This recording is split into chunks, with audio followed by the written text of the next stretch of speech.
Okey guys, kembali lagi dengan video yang terbaru di mana video kali ini saya nak terangkan berkenaan tentang time frame. Kalau ikutkan time frame ni benda yang basic je, tapi sebelum saya masuk ke bahagian yang lebih dalam lagi, korang kena faham juga cara penggunaan time frame yang betul. Okey.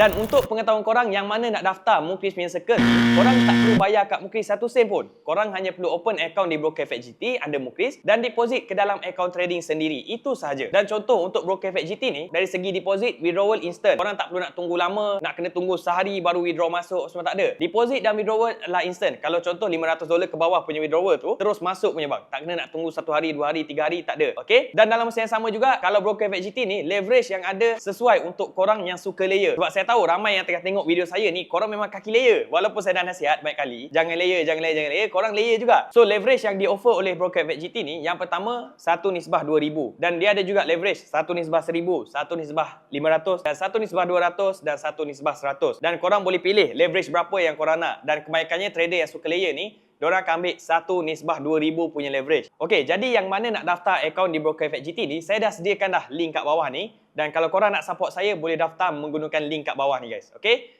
Okey guys, so sebelum kita sambung ke video education kita kali ni, saya nak terangkan dulu yang mana tengah tengok video ni, kalau korang belum daftar Mukris punya circle, korang boleh daftar sekarang. Kelas untuk yang dah daftar dengan circle Mukris ni, Mukris ada buat kelas mingguan secara percuma. Setiap Ahad malam, Mukris akan ajarkan macam mana you nak analisa the market, macam mana you nak cari kawasan yang sesuai untuk entry, macam mana you nak kawal money management. Dalam tu, Mukris akan terangkan semua A to Z untuk kita punya kelas setiap minggu nanti. Tu yang pertama. Yang kedua, kalau korang daftar circle Mukris ni, korang boleh masuk Mukris punya group discussion, yang di mana group discussion ni, you nak tanya soalan, let's say lah, gold nak buy ke sell, betul ke you punya penandaan, adakah salah cara nak tanda ni, boleh tanya dalam tu dan Mukris akan bantu korang supaya korang boleh betulkan korang punya penandaan dan supaya korang boleh make profit sama-sama dalam kita punya group discussion tu. Okay? Yang ketiga, Mukris ada buat group education private khas untuk circle Mukris saja, di mana dalam group tu, Mukris akan susun banyak contoh teknik dominant breakout untuk korang ulang kaji. So let's say lah, you dah cuba analisa dominant breakout ni tapi tak faham. Video-video tu you boleh gunakan untuk backtest balik, untuk perfectkan you punya penandaan berkenaan teknik dominant breakout. Dan dalam masa yang sama, video decoding kelas yang lepas pun Mukris akan masuk ke dalam tu juga. So let's say lah, you terlepas kelas yang lepas ataupun nak check balik kelas yang lepas punya video, boleh tengok dalam group education private circle Mukris tu. Okay? Tu untuk kita punya private circle Mukris. So yang mana tengah tengok video ni, kalau korang nak daftar circle Mukris, korang boleh tengok dekat description ni, ada satu link WhatsApp. Korang boleh WhatsApp Mukris dan bagi tahu Mukris, saya nak daftar circle Mukris sekarang. Okay?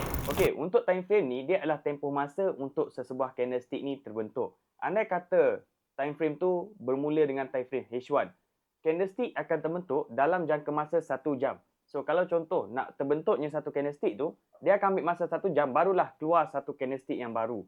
So kalau contoh kat sini saya dah listkan siap-siap. Dia ada banyak time frame yang ada guys. Okay. Yang pertama kita ada time frame monthly, yang ni bulanan punya. Yang di mana untuk keluar satu candle bulanan ni, dia ambil masa 1 bulan. So kalau contoh keluar je satu candle yang baru 1 bulan ni, selalunya ramai trader akan alert lah. Sebab selalu candle bulanan ni pun diorang akan tengok adakah price akan buat rejection dulu ataupun tak. So candle bulanan ni ambil masa 1 bulan untuk keluar. Manakala candle yang kedua adalah candle mingguan. Yang ni saya terlepas, saya tulis kat sini. Yang ni weekly. Weekly punya candle ni ambil masa 1 minggu untuk keluarkan satu candlestick. So dalam tempoh masa 1 minggu ni, you akan nampak. Walaupun contoh you tanda dekat time frame weekly, satu candlestick 1 minggu. Tapi dalam satu candlestick tu banyak candlestick yang lain di time frame yang berbeza. Okey, yang tu lebih dalam lagi. Tapi tak apa. At least you dah faham yang di mana candlestick ni, kalau contoh candlestick tu pada time frame weekly, dia akan ambil 1 minggu untuk keluarkan satu candlestick. Manakala kalau daily, dia akan ambil masa 1 hari untuk keluarkan satu candlestick. H4 4 jam, kalau time frame H1 1 jam, M30 30 minit, M15 15 minit, M5 5 minit dan M1 adalah 1 minit.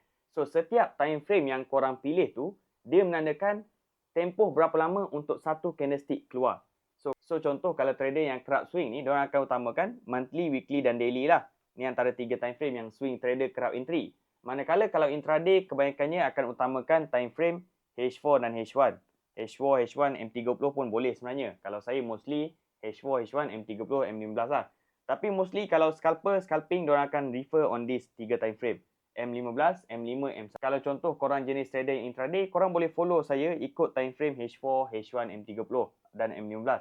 Tapi kalau contoh you scalper, mungkin you boleh guna time frame yang lebih kecil lagi. Cuma untuk time frame ni you kena tahu apa kegunaan dia. Okey? Dan kegunaan time frame ni dia sebenarnya untuk analisa multi time frame. Tapi yang tu yang kemudian dah, yang tu dah advance. Yang ni saya terangkan untuk time frame dulu supaya you tahu. Tak adalah orang kata sebut je H1 apa itu H1, sebut je H4 apa itu H4. Tak adalah you tak tahu ataupun you blur. Okey? So bila mana contoh dah tahu dah pasal time frame ni, you boleh gunakan each time frame untuk lakukan analisa yang berbeza.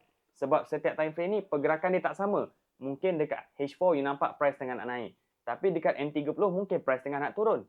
So untuk time frame ni dia akan berguna pada waktu multi time frame analysis nanti. Okay? So untuk time frame ni sampai sini dulu. Harap korang faham. Dia simple je. At least you faham. Kalau korang nak belajar banyak lagi, jangan lupa like, komen dan subscribe. Dan jangan lupa yang mana belum join komuniti saya, klik je link kat description ni, masuk dalam Telegram channel saya. Dan jangan lupa yang mana nak support saya, boleh gunakan Broker Efek GT.